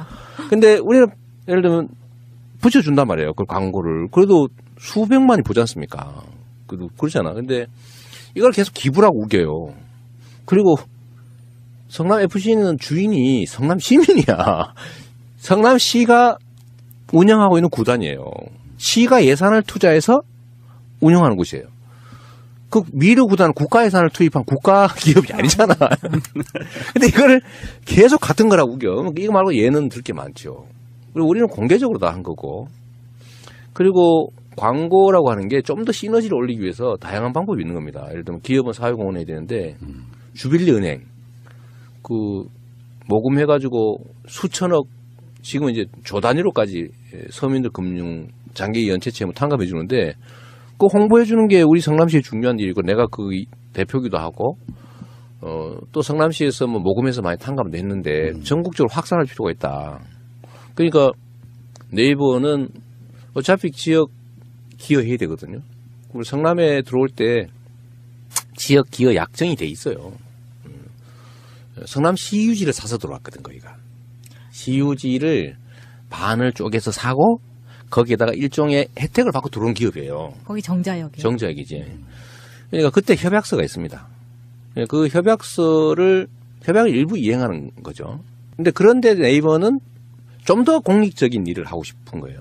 특정 구단을 후원하는 것보다는 좀 더 생생하다고 좀 그렇고 좀 더 이렇게 기업 이미지 제고에 도움이 되는.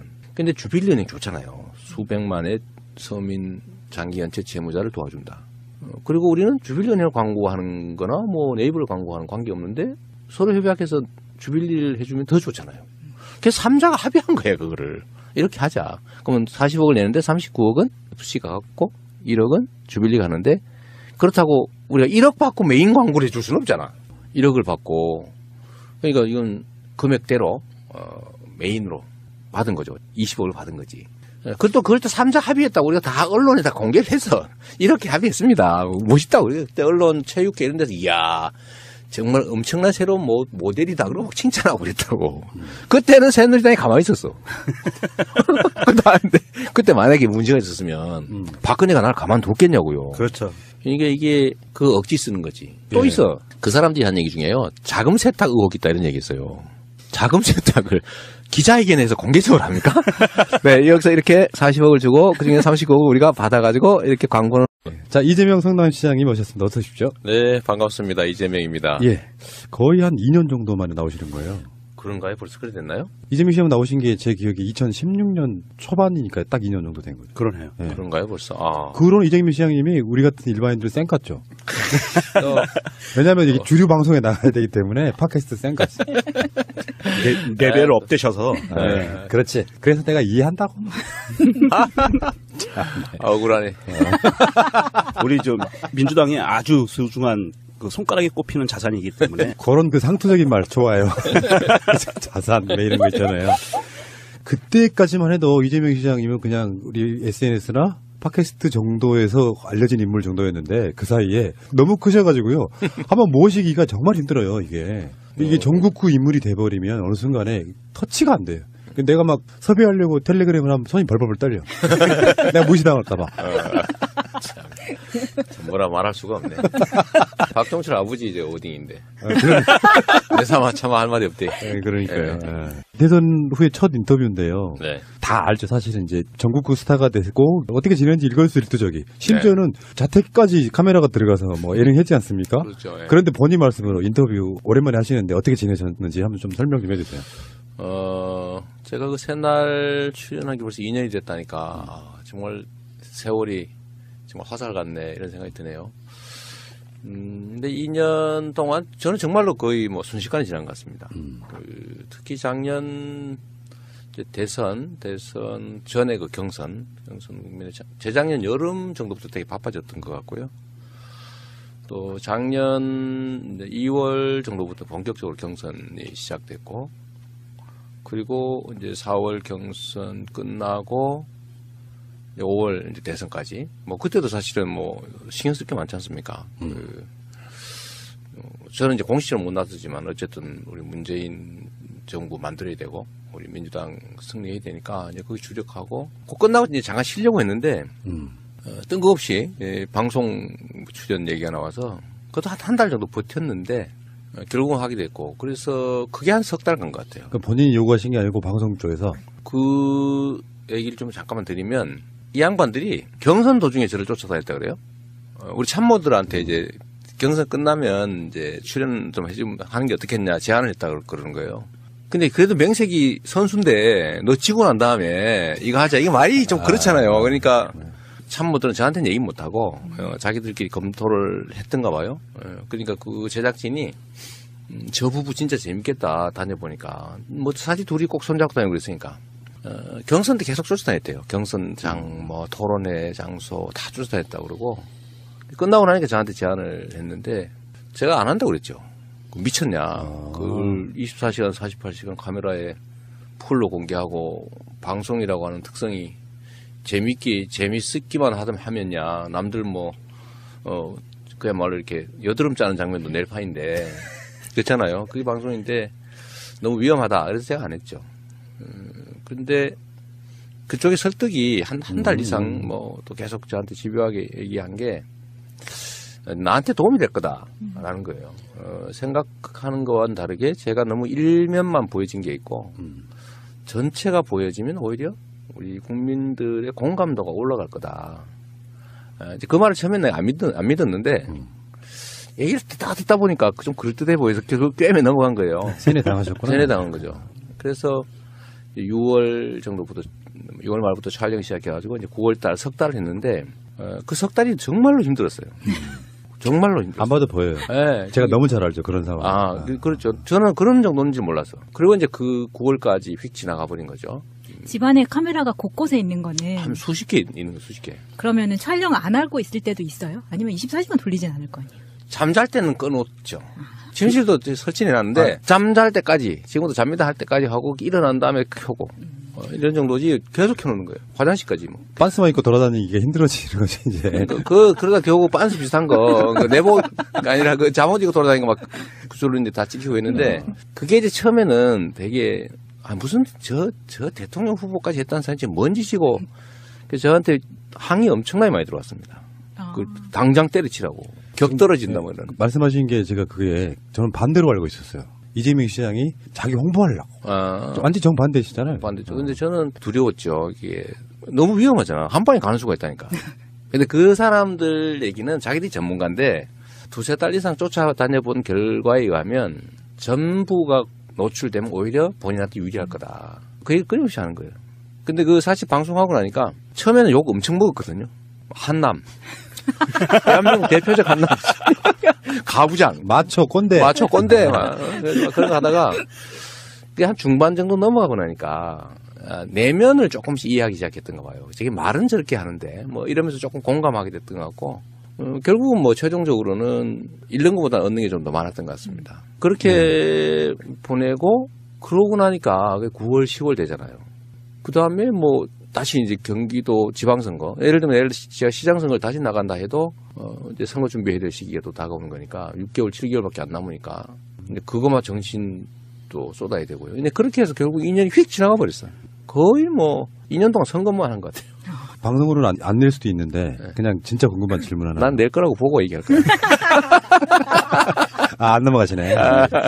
혹시 법무부 장관 제의 받으신 적 있어요? 그게 없어요. 네, 그런 건 없었어요. 그거는 왜 없냐면 제가 경선 끝나고 문재인 대통령님 만났잖아요. 그때 후보 되시고 난 다음에 성남에 그때 오셔가지고 저녁 먹고 한 서너 시간 같이 얘기했죠. 그때 대통령께서 저한테 물어봤어요. 앞으로 뭐 할 거냐. 그때 말씀드린 게 임명직 공직은 안 한다. 내 성격이 안 맞다. 안 맞고.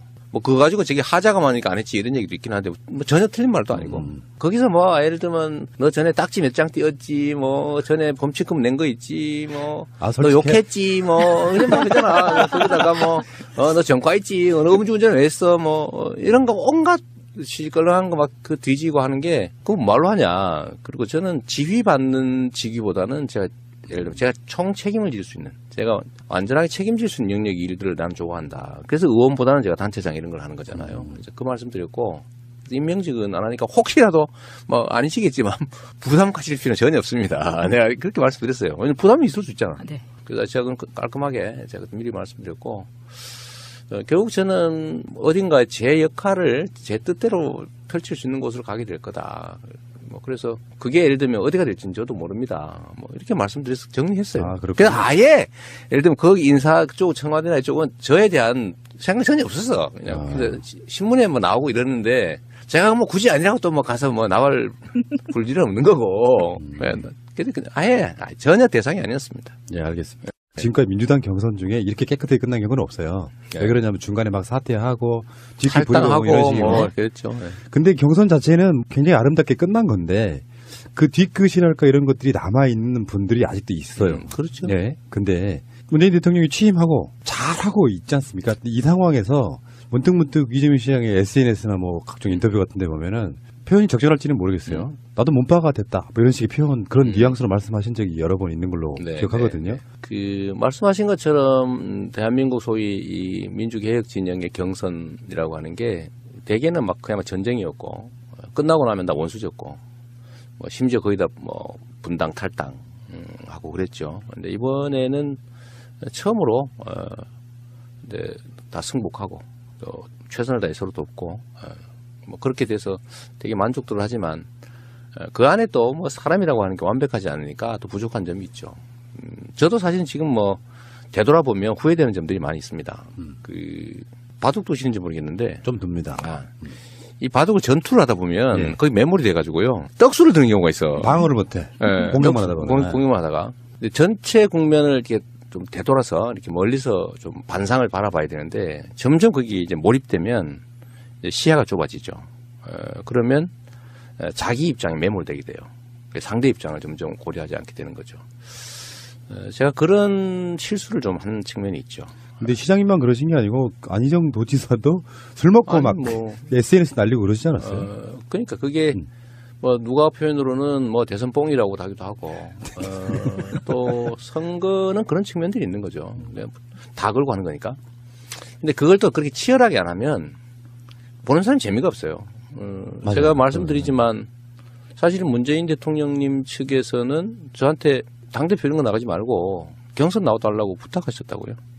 그러니까 그게 왜 그랬냐면 후보가 하나로 딱 고정돼 있으면 재미가 없잖아요. 대선 전에 한때 이재명 당대표 출마설이 있었지. 그때 제가 뭐 이거 자랑할 건 아니지만 다른 후보들 다 합친 것보다 지지율이 제가 높았단 말이에요. 최종 결과는 알 수 없지만 그래서 우리 참모진들이나 우리 주변에서는 고민을 많이 했죠, 사실은. 대표로 가느냐 아니면 뭐 그냥 가느냐. 근데 당장 눈앞에 예를 들면 사실 큰 성과를 낼 수 있는 게 있으니까 또 대선도 중요하고요. 근데 그때 저한테 요청이 온 거예요. 그거보다 이게 낫지 않냐. 뭐 그러죠 뭐. 저도 이제 판단이 좀 오락가락 할 테니까 시장을 중도에 그만둬야 될 수도 있고 대표를 맡으면 말이죠. 오히려 그거보다는 제 개인적으로도 유의미한 결과를 낼 수 있다면 뭐 대선 경선에 참여하는 것도 낫겠다. 뭐 이 생각 일치해서 제가 이제 깔끔하게 접었는데 그럼에도 불구하고 막상 경선에 들어가니까 저는 제가 이길 거라는 생각을 한 건 아닌데 어느 순간에 혹시 이길지도 모르겠다. 이런 생각이 조금 드는 거예요. 그리고 제 혼자가 아니잖아요. 이제 주변에 이제 예를 들면 여기 그냥 박은 올인한 뭐 참모들도 있는 거고 예를 들면 조직도 있는 거고 사람들도 있는 거니까 그쪽에서는 뭐 현장에서는 치열하게 전투 벌어지고 저한테도 한쪽으로 미는 측면도 있고 또 저도 혹시 이러다 이기는 거 아니야? 뭐 이런 약간의 지금 생각하면 불가능한 욕심이라고 그럴까? 뭐 이렇게 잠깐 생겨나기도 하고 해서 오버한 측면들이 있죠. 네. 근데 그게 미세하게 저는 미세하다고 생각하는데 이제 받아들이는 측에서는 상처 또는 뭐 배신감, 뭐 싸가지 없음, 뭐 이런 걸로 받아들여졌던 게 있는 것 같고 그게 저한테도 지금 부담이 되고 있는 거죠. 네. 부담이 되고 저한테도 결론적으로는 득보단 실이 더 큰 상황이 됐죠. 제가 분석 한번 해드릴까요? 간단하게. 제가 그 대선을 중립적으로 본 사람이기 때문에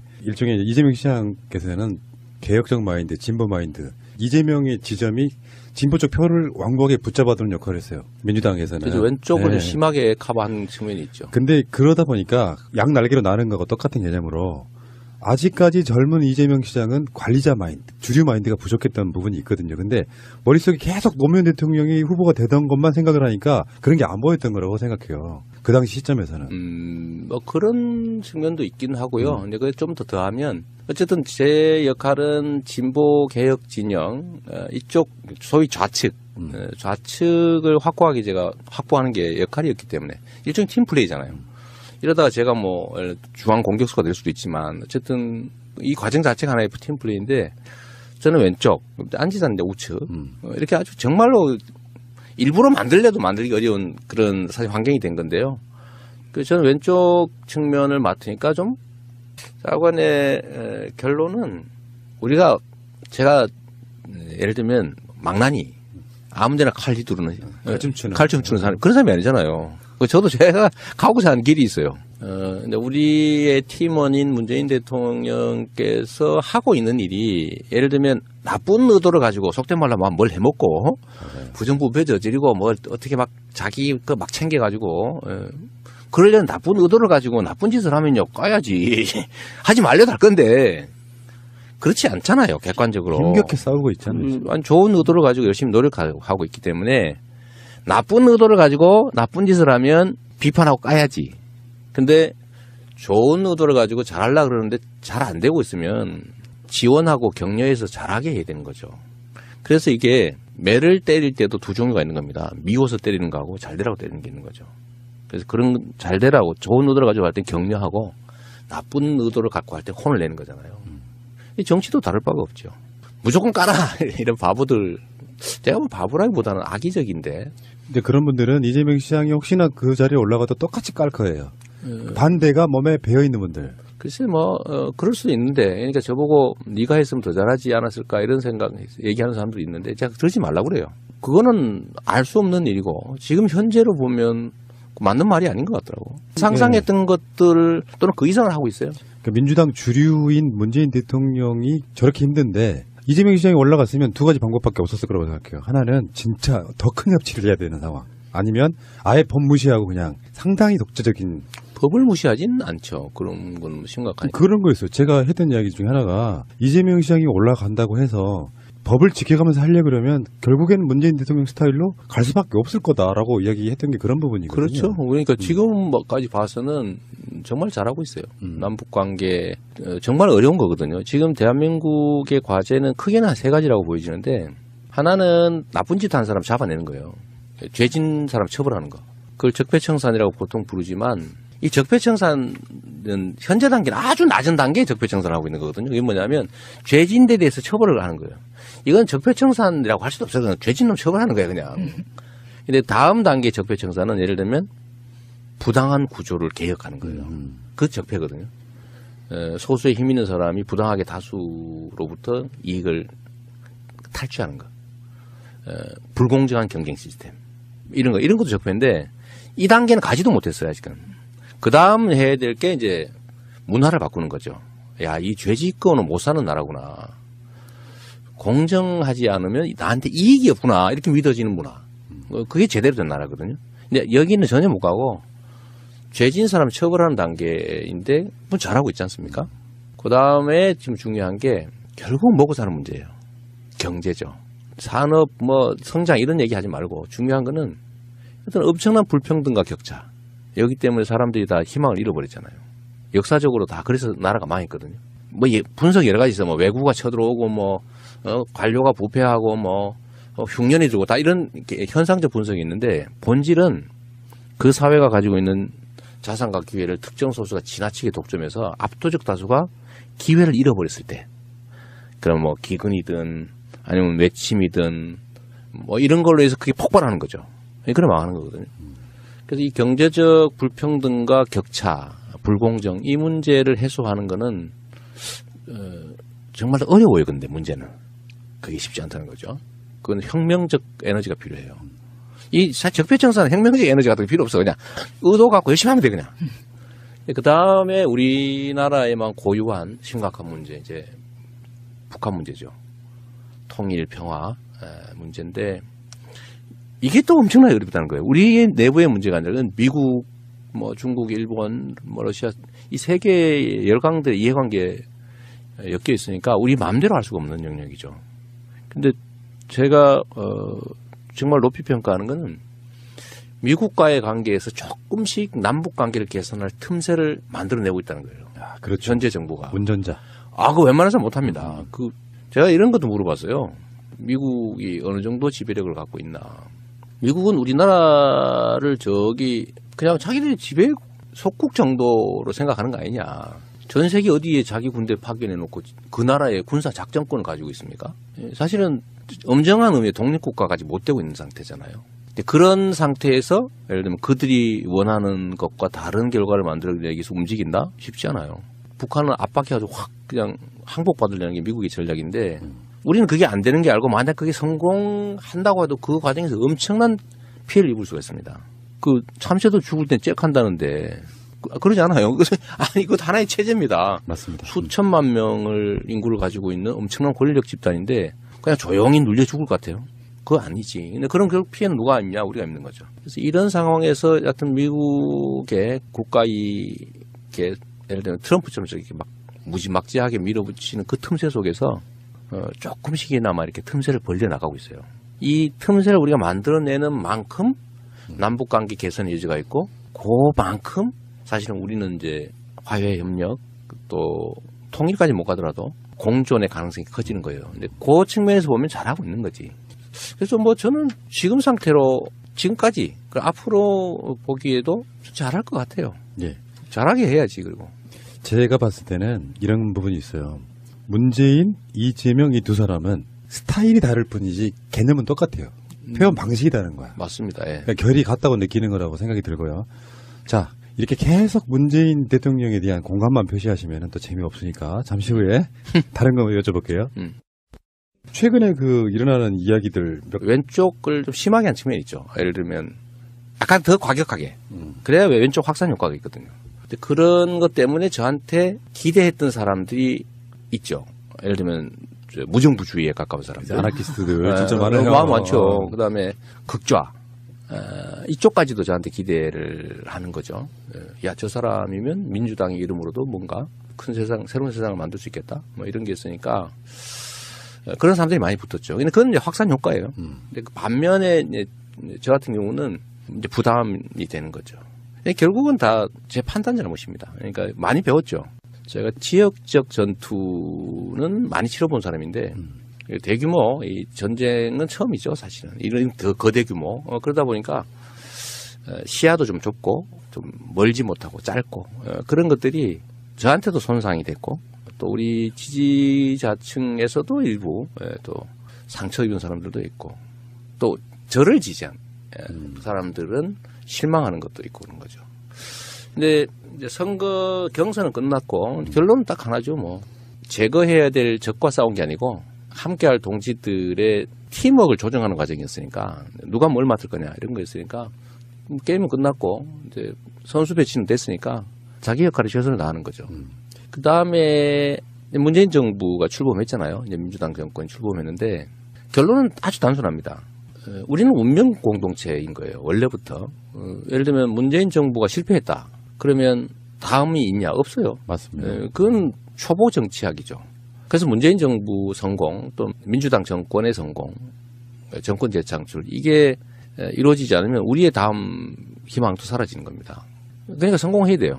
그런 측면에서 제가 문하고 비문 자꾸 구분하길래 나도 그렇게 굳이 얘기하면 문바일 수밖에 없다. 아하. 왜냐하면 민주당이 낸 대표 선수예요. 민주당의 상품이야. 그러니까 문재인 대통령으로 민주당이 보여지는 거잖아요. 민주당 정권의 핵심이에요.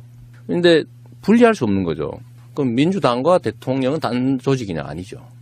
민주당 정권이고 문재인 정부의 성공이 민주당 정권의 성공이고 그게 민주당의 일부인 이재명이든 안희정이든 박원순이든 아니면 당원이든 또는 거기 지지하는 국민이든 간에 사실상 동일치라는 거예요. 맞습니다. 그래 예를 들면 속된 말로 문재인 대통령을 깠다.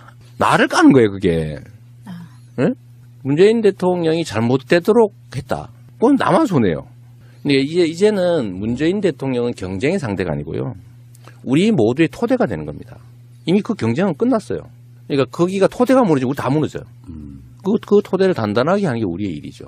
최근에 저한테 어떤 분이 그 부탁 하나를 했어요. 물론 행사가 취소되긴 했는데 광화문 행사에 진행하는 뭐가 하나 있었잖아요. 거기 가서 꼭 해달라는 말이 그 말이었어요. 적폐 세력들이 반격이 시작돼가지고 대통령 지지율 떨어지고 있다는데 여기서 비문, 친문이 어딨냐 그 말 꼭 해달라는 거야. 아니 근데 그거는 사실 언론의 프레임이죠. 저는 언론 중에서도 우리가 좀 극복해야 될 적폐 세력이 있다고 보는 건데 경쟁 관계가 아닌데 경쟁 관계를 만드는 거예요. 그 문재인 편과 문재인 편이 세상에 어디 있습니까? 그렇게 되면 안 되는 거거든요. 우리 모두의 상징이 된 거죠. 우리 모두를 대표하죠. 그 문재인 대통령이 실패하면 우리 다 망해요. 근데 거기는 경쟁의 상대가 아니라 힘을 합쳐서 거기를 성공하도록 지지하고 지원해야 되는데 지지하고 지원하는 사람들 사이에 경쟁은 있을 수 있어요. 방법을 놓고. 그러나 문재인 대통령은 이미 경쟁의 상대가 아니라 함께 그렇죠. 성공시켜야 될 우리 모두의 얼굴이 된 거죠. 그거를 네. 얼굴하고 나하고 분리하자. 이런 거하고 비슷한 거예요. 여기서 긴급 질문이요. 네. 제가 지금까지 계속해서 궁금증을 가져왔던 것 중에 하나예요. 네. 만약에 국민들이 다 찍어서 대통령이 됐다면 여러 상상해드리면 안 되는데. 그냥 하지 말아야 돼. 근데 문제는 사람들은 이재명이 정권을 잡으면 싹 쓸어버릴까 이런 얘기가 있었단 말이에요. 그런데 막상 대통령이 되면 지금 문재인 대통령 이상으로 개혁할 수 있었을까요? 라는 질문 한번 드리고 싶습니다. 근데 사실 뭐 역사의 가정이라는 건 정말 무의미한 거고요. 쓸데없는 분란을 일으키죠. 근데 분명히 얘기하면 정말 잘하고 있어요. 잘하고 있고 제가 하고 싶었던 거 그러니까 공개적으로 말하지 않았지만 하고 싶었던 것들이 있잖아요. 그런 것조차도 잘하고 있어요. 정말로. 근데 이제 이 상대의 저항이 워낙 극렬하니까 요새 힘들잖아요. 그래서 사람들은 그런 얘기를 하죠. 왜 비판하지 않냐. 잘못한 거 있으면은 까야지 이런 얘기 가끔 저한테 하지 않습니까? 문재인 대통령 까라고. 까라고. 그러니까. 그래 저보고 그거 안 한다고 속된 말로 삐져가지고 그 성남에 뭐 김사랑인가 뭐 그런 사람하고 손잡고 저 까로 다니는 사람도 있어요. 어이구. 우리 그 지지자 중에 아이고. 열성적인 지지자 중에 그게 지지자야? 지지자라기보다는 이제 저를 통해서 자기 의사를 관찰해 보려도 안 되니까 화가 난 거죠. 그래서 제가 그 좀 전에 댓글도 하나 쓰고 왔는데 뭐 돌아서 저 까고 있는 사람이 있어요. 만기 칠남. 그래서 아니 망신은 아니지.